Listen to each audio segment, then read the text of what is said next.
Hello বন্ধুরা, কেমন আছো সবাই? আশা করছি ভালো আছো। আমি হলাম তোমাদের প্রখর, ভালোবাসার প্রখর। আমার মজুমদার ডায়েরির পাতায় তোমাদের সকলকে জানাই সাদর আমন্ত্রণ। তো আজকের এই ডায়েরির পাতায় আরও একটা সুন্দর গল্প নিয়ে চলে এসেছি, যেটা শুধুমাত্র তোমাদের জন্য তুলে ধরবো বলে। তো চলো তাহলে কথা না বাড়িয়ে আজকে এই সুন্দর ডায়েরির পাতায় লেখা কিছু গল্প যেটা তোমাদের সামনে তুলে ধরবো। তো তোমরা দেখলেই যে আমরা বেশ কিছুদিন আগে আমরা গেছিলাম হচ্ছিল গিয়ে জাস্ট কিছুদিন আগেই দীঘাতে। তার সম্পূর্ণ ভিডিও একটা আমরা তুলে ধরেছি আমাদেরই আরেকটা সোশ্যাল হ্যান্ডেল সাইট বা সোশ্যাল হ্যান্ডেল চ্যানেল, যেটাকে বলতে পারো না কেন, যার নাম হচ্ছিল মজুমদার ট্রাভেল। যেখানে তোমরা জানোই আমরা পুরো ভিডিও ওরিয়েন্টেড সমস্ত তথ্য ওখানে তুলে ধরি, সেখানে তুলে ধরেছি। কিন্তু এর বাইরেও ডায়েরির পাতায় কিছু খুঁটিনাটি তথ্য আমরা লিখি, সবাই লিখি আমরা কম বেশি। সেরকমই কিছু খুঁটিনাটি তথ্য আমরা লিখেছি আমাদের নিজেদের এই ডায়েরির পাতায়, সেটাই তুলে ধরবো আজ তোমাদের সামনে। তো তোমরা দেখলে যে আমরা দীঘা গেছিলাম কিছুদিন আগে, জাস্ট এই কয়েকদিন আগে যেটা বলাই। তো আমরা দীঘা কিন্তু গেছিলাম কলকাতা থেকে, আমাদের বাড়ি কলকাতাতেই। তো কলকাতা থেকে বাসে করে আমরা সবাই কম বেশি ওয়াকিবহল যে দীঘা মোটামুটি আমাদের কলকাতা থেকে নিয়ার অ্যাবাউট ওই 200 কিলোমিটারের মতো রাস্তা, কম বেশি করে ওই 185-90 এরকম রাস্তা হবে, কিলোমিটার রাস্তা। তো ওই 185 কিলোমিটার বা 190 কিলোমিটার বা 200 কিলোমিটার যেটাই হোক না কেন, এটা যাওয়ার কিন্তু বেশ কিছু মাধ্যম আছে। যেরকম আমরা চাইলে ট্রেনে করেও যেতে পারি, আমরা চাইলে কিন্তু বাই রোডেও যেতে পারি। আর যাদের একটু পয়সা আছে তারা দীঘাতে হেলিপ্যাড আছে। আমাদের কলকাতার নেতাজি সুভাষচন্দ্র বোস ইন্টারন্যাশনাল এয়ারপোর্ট থেকে মাঝে মাঝে কিছু স্পেশাল পারমিট বা স্পেশাল পারমিশন করিয়ে কিছু হেলিকপ্টার বুক করে যাওয়া যায়, অনেকে করে। তো সেটা একটা ডিফারেন্ট ইস্যু, সেটা নিয়ে আমরা এই ভিডিওর মধ্যে আলোচনা করব না, কারণ সেগুলো হচ্ছে বড় বড় মানুষদের সমস্ত ব্যাপার। আমরা অত বড় মানুষ নই, আমরা সামান্য মধ্যবিত্ত মানুষ। তো সামান্য মধ্যবিত্ত মানুষদের যা যা প্রসেস ভাবে যা যা প্রসিডিওর আছে যাওয়ার জন্য, সেটা তোমাদের সামনে তুলে ধরবো। তো ফার্স্ট অফ অল, দীঘা যাওয়ার বাই ট্রেন রুট, নাহলে বাই বাস রুট বা বাই রোড যেটাকে বলা যেতে পারে। তো বাই রোডের মধ্যে বাস রুটও পড়ে, তোমার এরা প্রাইভেট কার বা পার্সোনাল রিজার্ভ কার করেও যেতে পারো। তো ট্রেনে করে গেলে, আমরা এই ডায়েরি পাতা যেগুলো নোট করেছি, আমরা ট্রেনে করে গেলে কিন্তু মোটামুটি বিভিন্ন সময় কিন্তু বিভিন্ন ধরনের ট্রেন আছে। যেরকম আমরা যারা কম বেশি জানিও, তাও বলে দেওয়া একটা ভালো, সেটা হচ্ছে তাম্রলিপ্ত এক্সপ্রেস বলে একটা এক্সপ্রেস কিন্তু কলকাতা থেকে দীঘা অবধি চলাচল করে। এছাড়াও কিন্তু এই কলকাতা থেকে কান্ডারি এক্সপ্রেস পর্যন্ত যাতায়াত করে। সাতটাগাছি দীঘা স্পেশাল একটা ট্রেন ছাড়ে। এছাড়া কিন্তু পাহাড়িয়া এক্সপ্রেস কলকাতা দীঘা একটা ইন্টারমিডিয়েট ট্রেন একটা আছে, যেটাকে একটা হচ্ছে ওই মানে কি বলবো, লোকাল ট্রেনও বলা যাবে না বা এক্সপ্রেসও বলা যাবে না, ওই ওয়ান কাইন্ড অফ এক্সপ্রেস বলা যায়। কারণ সমস্ত স্টেশনে দাঁড়ায় না, হল্ট করে দাঁড়ায় আর কি, বেশ কিছু স্টেশন হল্ট করে। বাট পুরো এক্সপ্রেসের মতো নয় ডাইরেক্ট কলকাতা থেকে 4-5টা স্টেশন ক্রস করে দীঘা চলে যাবে, তা নয়। তো ইন্টারসিটি এক্সপ্রেস টাইপের আর কি। তো এই কান্ডারি এক্সপ্রেস তাম্রলিপ্ত এক্সপ্রেস যেটা আছে, সেটা তোমরা জানোই, কারণ একটা সকালে ছাড়ে আর একটা হচ্ছে দুপুরে ছাড়ে। আর এছাড়াও সাতটাগাছি দীঘা স্পেশাল, সেটা কিন্তু সকালবেলা ওই 9টা-9:30 নাগাদ ছাড়ে। এই সমস্ত ট্রেনের ভাড়ায় যদি তোমরা ধরো, আগে ভাড়াটাই আমাকে বলে নিই আগে। ভাড়া একদম লোকাল যেটা বললাম, ইন্টারসিটি টাইপ অফ ট্রেন যেটা আর কি, সেটা আর কি শুরু করে আপ টু সুপার স্পেশাল যে ট্রেনগুলো এখানে বলছি, কান্ডারি, পাহাড়িয়া, এগুলো যেগুলো আছে, এই সমস্ত ট্রেনগুলো আর কি। তাম্রলিপ্ত পাহাড়িয়াটা তো আবার মানে তোমার নর্থ বেঙ্গলের সঙ্গে ইন্টারকানেক্ট করা আছে পাহাড়িয়া এক্সপ্রেস, যেটা দীঘা থেকে হাওড়া থেকে দেন আবার চলে গিয়ে নর্থ বেঙ্গল। এই রুটের সব থেকে লংগেস্ট ট্রেন হচ্ছে গিয়ে পাহাড়িয়া এক্সপ্রেস। তো এই সমস্ত ট্রেনগুলোর ভাড়া মোটামুটি কিন্তু ওই 100 টাকার ভিতরে, 90-95 টাকা থেকে শুরু হয়ে আপ টু কিন্তু প্রায় 1200 টাকা পর্যন্ত কিন্তু সাফেল করে উইথ জিএসটি নিয়ে।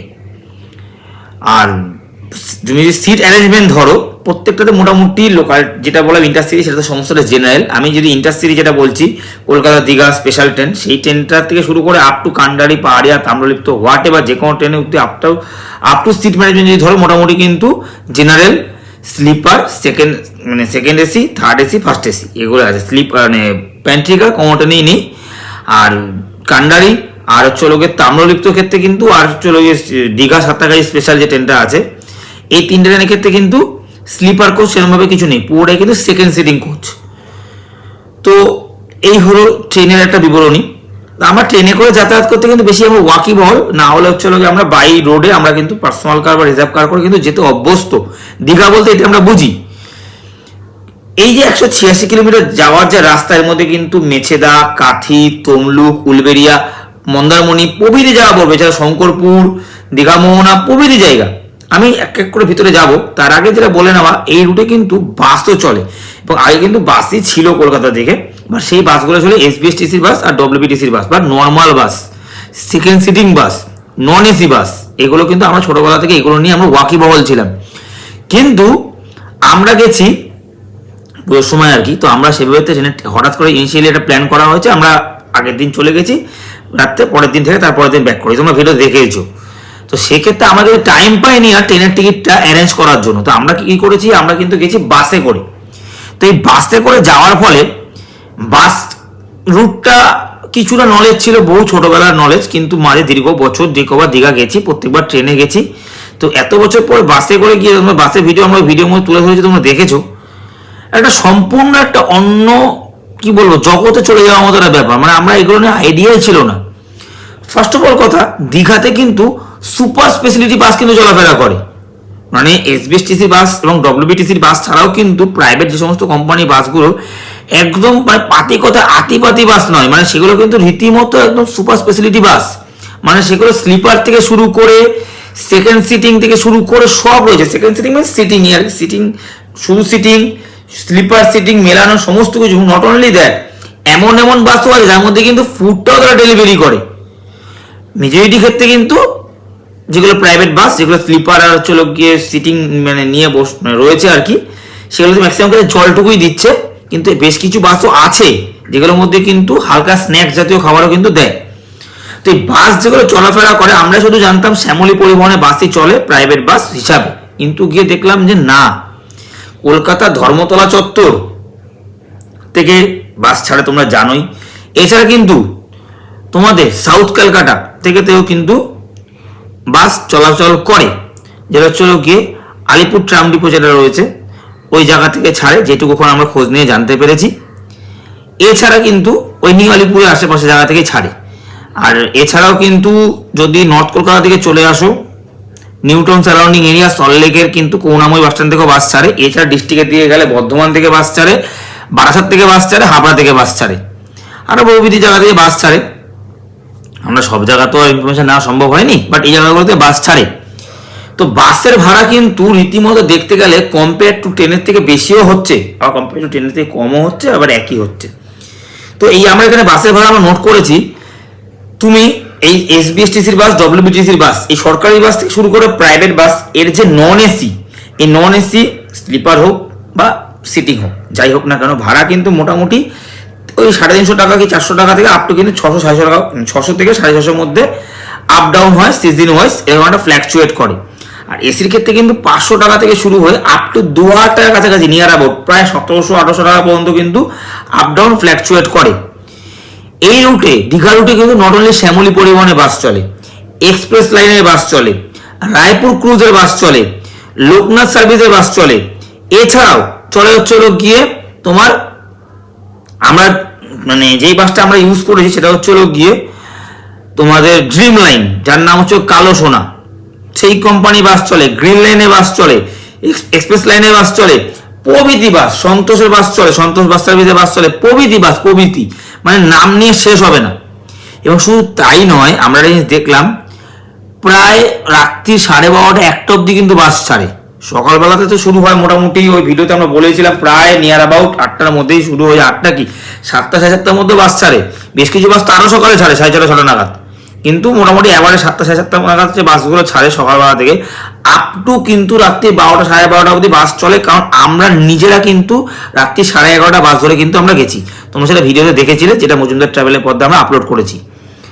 তো এই যে বাসে শুধু তাই নয়, আরেকটা তথ্য তোমরা ওখানে দেখেছো, এখানে একবার বলে দেওয়া, সেটা হচ্ছে বাসের কিন্তু প্রাইস আমরা জানি কি, আমরা অনলাইনে কাটতে পারি বাস, রেড বাস অ্যাপস দিয়ে কাটতে পারি, না হলে কিন্তু আমরা যে কোনো বাস স্ট্যান্ডে গিয়ে আমরা বাস টিকিট কাটতেই পারি, এসি হোক নন এসি হোক হোয়াট এভার। কিন্তু আমরা যেটা মানে যার সঙ্গে আমরা অভ্যস্ত ছিলাম না, মানে আমরা বাঙালিরা কিছু কিনতে গেলে দাদা 2 টাকা কমান, 5 টাকা কমান, এই নিয়ে নেগোসিয়েশন বার্গেনিং চলতেই থাকে। এটা একটা বাঙালি হ্যাবিচুয়েটেড আমরা হয়ে গেছি। তো এই বাসেরও কিন্তু সেম টিকিটের মানে ফেয়ারও কিন্তু বার্গেনিং হয়। মানে আমাদের ক্ষেত্রে আমরা কিন্তু বার্গেনিং করেছি, করে কিন্তু আমরা কিন্তু মাথা পিছু কিন্তু আপেও বলো ডাউনেও বলো আমরা কিন্তু দু ক্ষেত্রেই কিন্তু প্রায় 50-100 টাকা, 50 থেকে 100 টাকা করে কিন্তু প্রাইস মানি আমরা কমিয়েছি। তো এই ছিল বাসের স্ট্রাকচার। তোমরা কিন্তু নির্দ্বিধায় বাসে করে যেতে পারো, কোনো সমস্যা নেই। বাস কিন্তু মানে কাছিতে কিন্তু হল্ট করে, একটা হল্ট দেয়। তোমরা চাইলে কিন্তু রাতের যে বাসগুলো করে ট্রাভেল করো সেগুলো করে কিন্তু গিয়ে তোমরা ওখানে ডিনার কিনতেই পারো। বাট আমাদের সাজেশন থাকবে নিয়ে যাওয়াটা ইজ মাচ বেটার, না হলে ধর্মতলা সারাউন্ডিং এরিয়া থেকে পারচেস করে নাও বা খেয়ে নাও। কারণ কাঁথি সারাউন্ডিং এরিয়া যে সময় বাস পৌঁছবে রাত্রে, আমরা যে সময় গেলাম ওই সময় প্রায় ভোরে প্রায় মধ্যরাত্রি থেকে বাস দাঁড়িয়েছে। তো ওখানে সেই সময় যে সমস্ত ধাবাগুলো খোলা, কারণ এদের সঙ্গে তো ইন্টারকানেক্ট করা থাকে বাসের, তো বাস যেখানে গিয়ে দাঁড়াচ্ছে সেখানে হয়তো তুমি তোমার মন মতো খাবার নাও পেতে পারো বা ঠিকভাবে হয়তো খাবারই নাও পেতে পারো, শুকনো খাবার পেতে পারো, যেটা দিয়ে হয়তো রাতের অনেকেই ডিনার প্রপার কমপ্লিট নাও হতে পারে। এটা ম্যান টু ম্যান ভ্যারি করে। আমরা ওখানে গিয়ে মিক্স ফ্রাইড রাইস ওই ধাবা থেকে কিনে খেয়েছিলাম। ফেরার সময় আমরা যখন এসেছিলাম তখন আমরা চা, বিস্কিট, ডিমের অমলেট এই সমস্ত কিনে খেয়েছি, কোল্ড ড্রিঙ্কস। তো এই হলো তোমার যাতায়াতের মাধ্যম। তুমি চলে গেলে দীঘা। আমরা যেন দীঘাতে ভোরবেলা গিয়ে পৌঁছেছি। এবার দীঘাতে ভোরবেলা পৌঁছে তোমরা সবাই জানো ওল্ড দীঘা, নিউ দীঘা দুটো দীঘা আছে। মন্দারমণি বা তমলুক, মন্দারমণি বা তোমাদের তমলুক বলা ভুল, সেটা হচ্ছে লোকে তোমার উদয়পুর, তালসারি, এগুলো ভোরবেলা যাওয়াটা একটু ডিফিকাল্ট, না যাওয়াটা ইজ মাচ বেটার, কারণ লোক সংখ্যাটা তুলনামূলক অনেক কম। কিন্তু তুমি যদি তোমরা মনে করো যে ওল্ড দীঘা বা নিউ দীঘায় যাবে, আমি বলবো ভোরবেলা ওল্ড দীঘা থেকে নির্দ্বিধায় নামো, কোনো সমস্যা নেই। সেফটি সিকিউরিটি প্রচুর পরিমাণে আছে। বিচের মধ্যে রীতিমতো পুলিশ হাঁটাচলা করছে। মানে আমরা গিয়ে নেমেছি, আমাদের জিজ্ঞাসা করছে আপনারা কোথা থেকে এসছেন, কেন এসছেন, হোটেল কেন, মানে এত সকাল আপনারা যাচ্ছেন না, মানে বিভিন্ন কোশ্চেন। মানে সেফটি সিকিউরিটি নিয়ে কোনো ইস্যুই নেই। তো আমরা যেমন ভোরবেলা পৌঁছেছি, ভোরবেলা পৌঁছে ওখান থেকে আমরা চলে গেছি দীঘা মোহনা। দীঘা মোহনাতে গিয়ে আমরা মাছের মানে তখন ভোরবেলা যে ট্রলারগুলো ঢুকছিল মাছ নিয়ে, তাদেরকে সমস্ত দেখেছি, নিজেদের মতো করে আনন্দ মজা করেছি। আমরা দুই বন্ধু মিলে মাছ কিনেছি। মাছের দামও নেগোসিয়েট করা গেছে, দরদাম করেছি আমরা। আমরা যেরকম চিংড়ি মাছ নিয়েছিলাম, চিংড়ি মাছের যা কেজিতে ভাড়া মানে দাম বলেছিল, ভাড়া বলা ভুল, দাম বলেছিল, সেই দামে কিন্তু আমরা মোটামুটি বার্গেনিং করে প্রায় 100-150 টাকা করে কেজিতে কিন্তু আমরা কমানোর চেষ্টা করেছিলাম, কিন্তু আলটিমেট 100 টাকা করে কমাতে পেরেছি। এরপরে তোমরা চলে আসো লোকে দীঘাতে, ওল্ড দীঘাতে। আমরা ওল্ড দীঘায় ছিলাম, এত বছর যখনই গেছি নিউ দীঘাতে গেছি, এবার ওল্ড দীঘা স্টে করেছি। থাকার প্রচুর হোটেল আছে। বাট হ্যাঁ, দীঘাতে রিসেন্টলি যে ট্রেন্ডিংটা চলছে তোমরাও জানো, আমরাও জানি, সেফটি সিকিউরিটি না হলেও, সেফটি সিকিউরিটি ইস্যু না হলেও কিন্তু কিছু সমস্যা আছে যেখানে কিন্তু রাতেরবেলা করে পুলিশের যাতায়াত থাকে। সেই সমস্ত হোটেলগুলো চাইলে একটু অ্যাভয়েড করবে, না যাওয়াটাই বেটার। আর আমাদের হোটেল তো আমাদের ফ্যামিলি যে অর্গানাইজেশন বাবার আর কি, বাবা মজুমদার ট্যুরস অ্যান্ড ট্রাভেল, উনি নিজেই করে দিয়েছিল আমাদের বুক। তো আমরা সেখানে গিয়ে উঠেছি।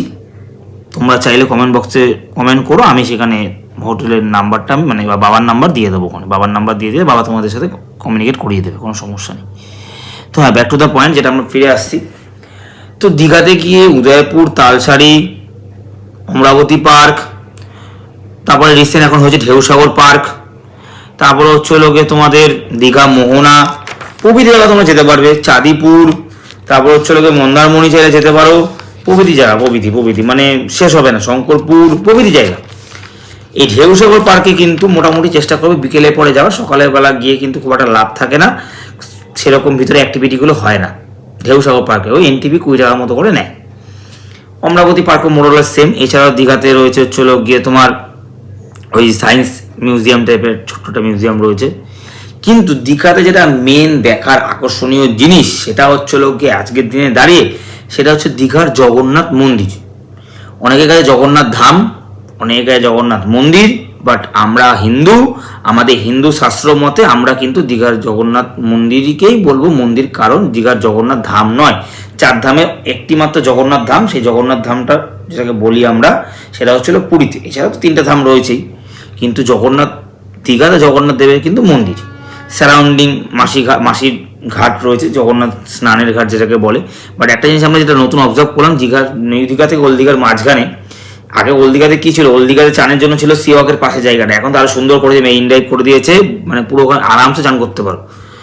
একটু বেলা করার সঙ্গে সঙ্গে গেলে লোকজনের আনাগোনাটা বাড়তে দেয়, কিন্তু তা না হলে স্নান করার জন্য ছিল নিউ দীঘা। কিন্তু ওল্ড দীঘাতে কিন্তু কিছু স্নানের জায়গা করে দিয়েছে, বোল্ডার শরীর সমান রাস্তা। এবং শুধু তাই নয়, নিউ দীঘা থেকে ওল্ড দীঘার মাঝখানে কিন্তু ইন্টারকানেক্ট যে বিচ সারাউন্ডিং রাস্তাটা, মেরিন ড্রাইভ যেটাকে বলে, সেই রাস্তাও কিন্তু লাইট, সন্ধ্যের লাইট যেরকম লেগেছে, সুন্দর রবীন্দ্রসঙ্গীত বাজে, তার বক্স সাউন্ড সিস্টেম গভর্নমেন্ট থেকে লাগিয়েছে, সিকিউরিটি কোনো ইস্যু নেই, অনেক আগে যে সমস্ত দোকানগুলো সাইডে বসতো সেই সমস্ত দোকানগুলো এখন আবার পুনরায় খুলে গেছে, জনসংযোগ বেড়েছে, লোকের আনাগোনা বেড়েছে, সেফটি সিকিউরিটি নিয়ে কোনো চাপ নেই। এবং শুধু তাই নয়, মোটামুটি ধরো 500 মিটার 600 মিটার দূরে দূরে কিন্তু একটা করে ঘাট করে চান করার জন্য, মানে চাইলেই তোমরা ওল্ড দীঘা নিউ দীঘা নয় যে কোনো সমস্ত ঘাটগুলো দেখে চান করতে পারো।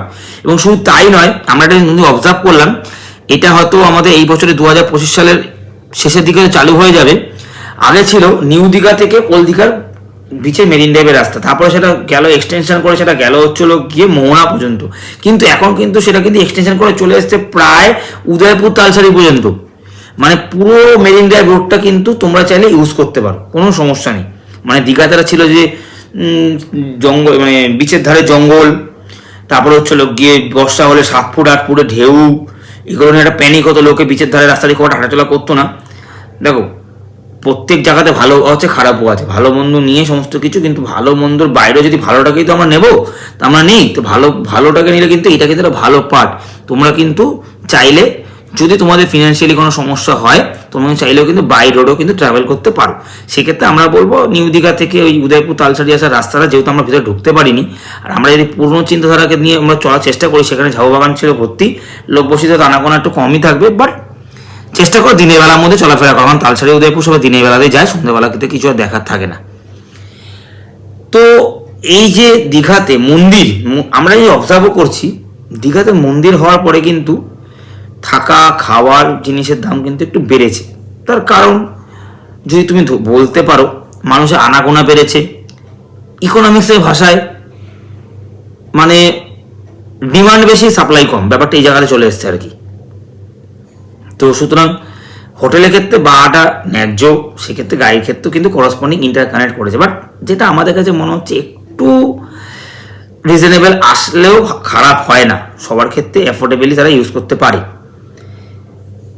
এবং এর মাঝে আমি বলে রাখি, ওল্ড দীঘাতে আমরা আগে যখন গেছিলাম তখন ছোটো ছোটো খাবারের দোকানগুলো ছিল, মার্কেটও ছিল, নিউ দীঘাও তাই, কিন্তু ওল্ড দীঘাতে এখন দেখছি ডে বাই ডে যত আপডেট হচ্ছে, বিভিন্ন ব্র্যান্ডেড ফুড কাউন্টারগুলো দীঘার ওল্ড দীঘাতে এসে তাদের ব্রাঞ্চ ওপেন করছে, নট অনলি দ্যাট নিউ দীঘাতেও করছে, বাট ওল্ড দীঘাতে বেশি। আমরা নিজেদের চোখে দেখেছি KFC খুলেছে, ডমিনোস খুলেছে, ভজহরি মান্না খুলেছে, এগুলো কিন্তু branded food counter in Kolkata, তারা কিন্তু ওখানে গিয়ে তাদের কাউন্টার খুলেছে। তাহলে তোমরা চাইলে বুঝতেই পারছো ফুড নিয়ে কিন্তু কোনো সমস্যা হবে না।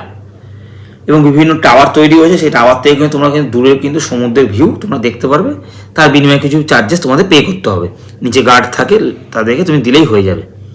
হ্যাঁ, ব্যাক টু দ্য মন্দিরের সারাউন্ডিং যে মানে মন্দিরের পাশে কিন্তু একটা ছোট্ট একটা পার্ক মতো তৈরি করা হয়েছে, চাইলে সেখানে তোমরা বসে নিজেদের সময় কাটাতে পারো। এছাড়া মন্দিরের যদি সারাউন্ডিং আমি ধরি, একদম ফার্স্ট অবস্টিকাল যেটা আমি বলে নিই, মন্দিরে কিন্তু জুতো পরে ঢুকতে পারবে না। পুরীর মন্দিরে সেই যদি তুমি দীঘার মন্দিরে কম্পিটিশনে আসো, পুরীর মন্দিরের বাইরে কিন্তু যেরকম পুরীর মন্দিরে পুজো দেওয়া যায় না, দীঘার মন্দিরে পুজো দেওয়া যায় না, দুটোই কিন্তু সিমিলার, বাট কম্পিটিশনে যেটা ডিফারেন্স তৈরি করছে সেটা হচ্ছে পুরীর মন্দিরের বাইরে কিন্তু তাদের কিন্তু জুতো রাখার কাউন্টার আছে, দীঘাতেও আছে, বাট ওখানে কিন্তু এগুলো হচ্ছে মন্দির কমিটির বা গভর্নমেন্টের কাউন্টার। বাট পুরীতে যে গভর্নমেন্টের কাউন্টারগুলো, সেই কাউন্টারের সংখ্যাটা কিন্তু তুলনামূলক অনেক বেশি। শুধু তাই নয়, পুরীতে কিন্তু প্রাইভেট কিছু ছোটো ছোটো দোকান রয়েছে যারা কিন্তু এই কাউন্টার হিসাবে কাজ করে, কিন্তু দীঘাতে কিন্তু সেটা নেই। দীঘাতে কিন্তু মানে তোমাদের এই মন্দিরের বাইরে ছোটো ছোটো করে মানে রাস্তার ধারে মা কাকিমা মাসি পিসিরা ছোটো ছোটো করে পাঁপড়, তারপর হচ্ছিল বাদাম, এইসব নিয়ে বিক্রি করছে, তাদের কাছে তুমি জুতো রাখতে পারো। বা সেটা কতটা সিকিউর আমরা রেখেছিলাম, তোমাকে রিস্ক নিয়ে রাখতে হবে, বাট সেটা সিকিউরিটি কিছুটা রিস্কই থেকে যায়, কারণ যদি ইনকেস তার মাইন্ড ডাইভার্ট হয় সেক্ষেত্রে কিন্তু সেগুলো চুরি হওয়ার চান্সেস থেকেই যায়। বাট চাইলে রাখতে পারো, অসুবিধা কিছু নেই, আমরা নিজেরা পার্সোনালি রেখেছিলাম। তার জন্য কিছু চার্জেস তারা নেয়। আর প্লাস মন্দিরের যেগুলো কাউন্টার রয়েছে, যেখানে এন্ট্রি ফেস, সেখানে কিন্তু কাউন্টার রয়েছে ঠিক তার পার্শ্ববর্তী জায়গা আর কি।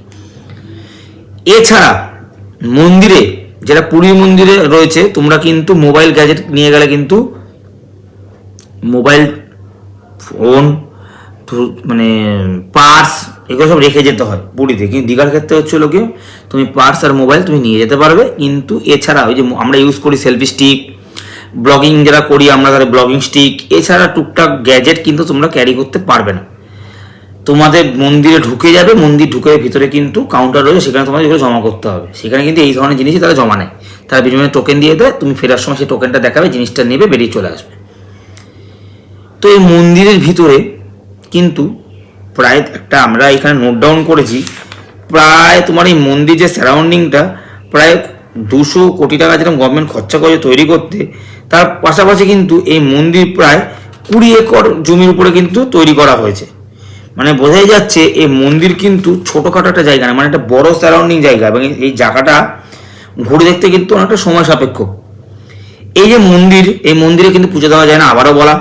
এই মন্দির কিন্তু সকালবেলা প্রত্যেক দিনই খোলা থাকে, সকাল 6টা থেকে দুপুর 1টা পর্যন্ত খোলা থাকে, আবার দুপুর 3টে থেকে লোকমুখে যেটা জানা যায় রাত্রি 8টা-9টা অবধি খোলা থাকে। কিন্তু আমরা যেটা গিয়ে দেখেছি, অফিসিয়ালিও গুগল সার্চ করলে দেখা যায় 9টা পর্যন্ত, বাট আমরা গিয়ে নিজে যেটা চোখে দেখলাম মোটামুটি নিয়ার অ্যাবাউট 8টা, তারপরে কিন্তু আস্তে আস্তে কিন্তু বন্ধ করার তোড়জোড় শুরু হয়ে যায়। সুতরাং মন্দিরে ঢুকতে হলে কিন্তু মোটামুটি 7টা থেকে 7:30টার ভিতরে ঢুকে পড়বে, তা না হলে কিন্তু পরের দিন নেক্সট দিন সকালবেলা যাওয়াটাই বেটার। আমরা দুবারই ভিজিট করেছি, তোমরা দেখেছো, সকালবেলা ভিজিট করেছি, বাইরে থেকে স্যার ভিডিও তোমাদের সামনে তুলে ধরেছি, আর আমরা ইভিনিংয়ে গিয়ে ভিতরে পুরোটা ভিডিও করে শ্যুট করেছি। আরেকটা ডিফারেন্স যেটা রয়েছে পুরী মন্দিরের সঙ্গে দীঘার এই মন্দিরের, আমি মন্দির বলেই উল্লেখ করছি, ধাম হওয়া সত্ত্বেও তো আলটিমেট মন্দিরই। পুরীর মন্দিরে কিন্তু ভিতরে কিন্তু কোনো ফটোগ্রাফি অ্যালাউ নয়। দীঘার মন্দিরে কিন্তু মেন জগন্নাথ মন্দিরটা ছাড়া তার বাইরে পুরো সারাউন্ডিং বেসে কিন্তু ভিডিও অ্যালাউ কিন্তু পুজো মানে মন্দির কমিটি করে বা করছে। আমরা করেছি, আশা করবো আগামী দিনেও করবে। বাট ওই স্টিক বা মোবাইল স্টিক বা সেলফি স্টিক বা গ্যাজেট কিন্তু তোমরা ক্যারি করতে পারবে না। এই যে ভিতরে কিন্তু কল রয়েছে পা ধোয়ার জন্য, বিভিন্ন মন্দির রয়েছে দেবদেবী, সেখানে তোমরা ভিজিট করতে পারো। এছাড়া কিন্তু দীঘার মূল মন্দিরটা হচ্ছে জগন্নাথ মন্দির, যেটা কিন্তু তোমরা সবার লাস্টে ভিজিট করতে পারবে। এখানে যেহেতু পুজো হয় না, সেক্ষেত্রে কিন্তু প্রসাদ পাওয়ার চান্স হতে কিন্তু এখানে নেই।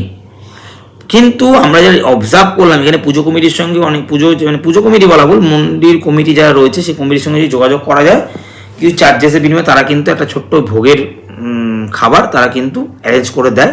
সেটা হোটেলের নাম অ্যাড্রেস দিয়ে আসতে হয়, আর নিজেদের নাম ফোন নাম্বার দিয়ে আসতে, তারা কিন্তু যোগাযোগ করে তোমার কাছে পৌঁছে দেওয়ার ব্যবস্থা করে দেয় আর কি, তার বিনিময়ে কিছু চার্জেস নেয়। সন্ধ্যেবেলা করে কিন্তু মন্দিরে কিন্তু এখানে আমরা জানতাম ধ্বজা তোলে, আমরা কিন্তু যেদিনকে প্রথম দিন গেলাম সেদিনকেও দেখতে পাইনি, মানে অবশ্য মানে কি বলবো, সন্ধ্যেবেলায় ধ্বজা তোলে আমরা দেখতে পাইনি, ধ্বজা বলা ভুল, ধ্বজা তোলে যেটা ফ্ল্যাগ আর কি, সেটা দেখতে পাইনি। পরের দিন সকালে গিয়ে যখন আমরা জিজ্ঞাসা করলাম আশেপাশে, বললো তারাও সেটা নিয়ে খুব একটা ওয়াকিবহল নয়, মানে হয়তো তোলে না বা তোলে হয়তো, আমরা ঠিক এক্স্যাক্টলি বলতে পারবো না। তোমরা যদি কেউ জেনে থাকো বা জেনুইন ভিডিও চোখের সামনে দেখে থাকো, সেটা কমেন্ট বক্সে কমেন্ট করে জানিও, তাহলে আমরাও ইনফরমেশনটা পেয়ে যাবো তোমাদের কাছ থেকে। বাট আমরা কিন্তু দেখিনি ধ্বজা তুলতে, বাট গুগলে সার্চ করলে দেখাচ্ছে যে ধ্বজা তোলে সন্ধ্যে 6টা থেকে 6:30টার মধ্যে, সেম টাইম যে সময় পুরীতে তোলা হয়। তো এই তো ছিল দীঘার সারাউন্ডিং তথ্য। দীঘাতে কিন্তু আরেকটা জিনিস যেটা আমরা পছন্দ করি, সেটা হচ্ছে দীঘা স্ট্রিট ফুড খাওয়া। মাঝে বেশ কিছু সময় দীঘা স্ট্রিট ফুডটা বন্ধ ছিল বা সংখ্যা অনেকটা কম ছিল, কিন্তু এবার গিয়ে দেখলাম আবার কিন্তু পুরনো ফেজে কিন্তু আবার চলে এসছে ওল্ড দীঘা নিউ দীঘার বিচে। তো সুতরাং খাওয়া দাওয়া, ঘোরা, মন্দির দর্শন কোনো সমস্যা নেই, নিশ্চিন্ত মনে তোমরা যাও, ঘোরো। সেফটি সিকিউরিটি নিয়ে যেটা প্রথম কোশ্চেন হলো, সেই সেফটি সিকিউরিটি নিয়ে কোনো ইস্যু নেই। শুধু থাকার জন্য যেগুলো বললাম সেগুলো একটুকুনি মাথায় রেখো। আমার মতে আগে থেকে হোটেল বুক করে যাওয়াটাই কিন্তু মাচ বেটার। এবার বাকিটা তোমাদের সিদ্ধান্ত, তোমরা কি করবে। তো এই ছিল মোটামুটি দীঘার সম্পূর্ণ যে আমরা ঘুরেছি সেইটা ভিডিও করার পরও খুঁটিনাটি কিছু তথ্য তোমাদের সামনে তুলে ধরলাম। এরপরে যদি তোমাদের কিছু কোশ্চেন জানার থাকে, তোমরা ওই চ্যানেলে অর্থাৎ মজুমদার ট্রাভেলের পর্দাতে ভিডিওর মধ্যে যেমন কমেন্ট করতে পারো, চাইলে কিন্তু আমাদের এই মজুমদার ডায়েরির পর্দাও কিন্তু ভিডিওর মধ্যে কমেন্ট করতে পারো।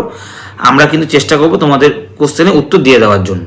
তো চলো তাহলে আজকের এই ভিডিওটা আর বেশি লেন্দি করছি না, সবাই ভালো থেকো, সুস্থ থেকো। আজকের এই ভিডিওটা এখানে শেষ করছি, দেখা হচ্ছে আবার নতুন কোনো পরবর্তী ভিডিওতে। আজকের মতো বিদায়, নমস্কার।